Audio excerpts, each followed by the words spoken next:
नीतीश कुमार एक बोझ बनकर रह गए हैं, इनको कोई अपनाना नहीं चाहता। क्यों वोट करते आए हैं लोग अब तक नीतीश कुमार को? जेडीयू का बिखरना तय है। जनसुराज के सूत्रधार प्रशांत किशोर ने नीतीश कुमार पर जोरदार तंज कसते हुए कहा कि पहले लोग लालू यादव के जंगलराज से डरकर नीतीश कुमार को वोट करते थे। कुछ सुधारवादी लोग नीतीश कुमार के पहले शासनकाल में जो बिहार में काम हुआ उस उम्मीद पर वोट किए, लेकिन अब उसे पूछता कौन है? अब नीतीश कुमार पलटी मार भी नहीं सकते, उसे उठाने वाला कोई नहीं है। नीतीश कुमार एक बोझ बनकर रह गए हैं, इनको कोई अपनाना नहीं चाहता। नीतीश कुमार को लेकर प्रशांत किशोर ने क्या कहा, आइए जानते हैं। आपने कहा कि लालू के डर से बीजेपी को वोट दिया था, बीजेपी के डर से लालू को 2005 से लेकर आज से नीतीश को किसके डर से वोट मिला? नीतीश जी को दो वजहों से वोट मिला है।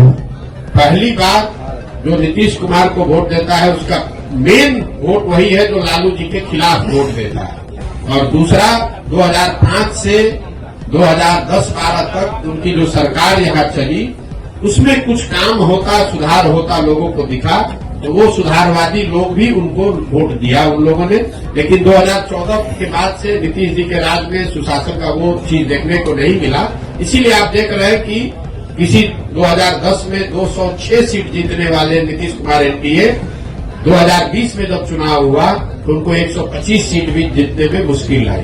तो सिर्फ जाति के आधार पर वोट नहीं है। अगर सिर्फ जाति के आधार पर वोट होता तो जो एनडीए चुनाव लड़ी थी 2010 में वही एनडीए चुनाव लड़ी 2020 में, तो फिर उनका 206 से घट के 120 कैसे हो गया? यही बात तो हम आपको बता रहे हैं। लेकिन नीतीश कुमार की जो पूरी राजनीति है, जो उनका वोटर है, वो लालू विरोध पर, लालू जी के जंगल राज के विरोध पर ही खड़ी रही है। उसमें एडिशन जैसे जैसे वो आगे बढ़े तो कुछ और लोग जुड़े होंगे, लेकिन मूल वोट जो उनका है वो लालू विरोध का वोट है। जो लालू से डरता है या लालू जी को नहीं चाहता है वो नीतीश जी को वोट पहले करता रहा है। जदयू की राष्ट्रीय कार्यकारिणी की बैठक होने जा रही है। जदयू की राष्ट्रीय कार्यकारिणी की बैठक होने जा रही है और संभावना जताई जा रही है कि नीतीश कुमार फिर से पलटी मार सकते हैं। इस पर क्या प्रतिक्रिया? देखिए, नीतीश कुमार के राजनीतिक जीवन का ये अंतिम दौर चल रहा है, राजनीतिक कार्य का ये अंतिम दौर चल रहा है। नीतीश कुमार को खुद नहीं मालूम है कि वो कहाँ हैं और कहाँ रहेंगे। इतना मैं जरूर कह सकता हूँ कि लोकसभा से पहले अब उनके पास कोई विकल्प नहीं है। उनको चुनाव तो महागठबंधन में ही लड़ना पड़ेगा। इसलिए नहीं कि वो पलटी मारना नहीं चाहते हैं, इसलिए कि अगर पलटी मारेंगे भी तो कोई लेने वाला भी तो होना चाहिए।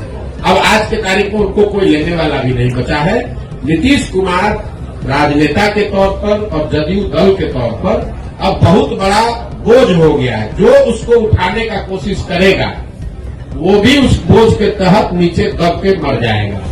जहां तक आपने कहा राष्ट्रीय कार्यकारिणी की बात, तो नीतीश कुमार का अपना तरीका है। वो ताश के पत्तों के तरह नेताओं को अपने पार्टी में ऊपर नीचे करते रहते हैं। और यही वजह है कि 18 साल से मुख्यमंत्री रहने के बावजूद उन्होंने अपनी पार्टी में कभी कोई एस्टेब्लिश्ड ऑर्गेनाइजेशन या कोई सेकेंड लाइन लीडरशिप बनाया ही नहीं। किसी को लाते हैं, उससे काम निकाला। मान लीजिए 14 में हम पर उन्होंने दाव लगाया, हमको लेकर आए, घोषणा कर दिया कि यही हमारे उत्तराधिकारी हैं, यही आगे रहेंगे। 14 में चुनाव जीत गए, उसके बाद सोचते अच्छा प्रशांत किशोर कहीं बड़ा ना हो जाए तो इसको हटा के आप दूसरे को बढ़ाओ। इस चीज का मलाल है सर आपको? बिल्कुल मलाल नहीं है। आप हमको नहीं जानते। हम जीवन में वो लोग नहीं है जो किसी निर्णय पर मलाल करें। हमारे माता पिता और हमारे गुरुओं ने सिखाया है कि जीवन में जो आप काम करते हैं उसके अगर उसमें आपको कुछ गलती हो जाए तो उससे दो रास्ते आपके पास है। एक, आप अपने निर्णय और अनुभव के आधार पर सीख सकते हैं, सीख कर आगे जीवन में गलती न करें ये कर सकते हैं, या उसका मलाल कर सकते हैं। हम मलाल करने वाले लोग नहीं हैं। एक बार नीतीश कुमार ने अगर धोखा किया, उसके बाद नीतीश कुमार चाहे 20 बार हमारे पास आ गए, कितनी बार बात कर ली, कितने संदेश भेजवा दिए, हमने कह दिया कि अब फिर सीआर सर्कुल के नीचे नहीं जाएंगे। हमको चाहे 1 बरस लगे कि 10 बरस लगे, अब नीतीश कुमार के साथ जाने का कोई सवाल नहीं है। नीतीश कुमार जब महागठबंधन बनाए, इस बार आपको पता चला जब बनाए तब हमको आकर मार्च में 6 महीना पहले आकर सबसे पहले हम ही से सलाह किया कि भाई हम महागठबंधन बनाना चाहते हैं, आप इधर आ जाइए, आप तो भाजपा के खिलाफ हमारी मदद करना चाहते थे। उस समय भी हमने कहा कि हम नहीं मिलेंगे, अब नहीं आ सकते हैं, आपको जो करना है वो कीजिए, हम अपनी नई व्यवस्था ही बनाना चाहते हैं।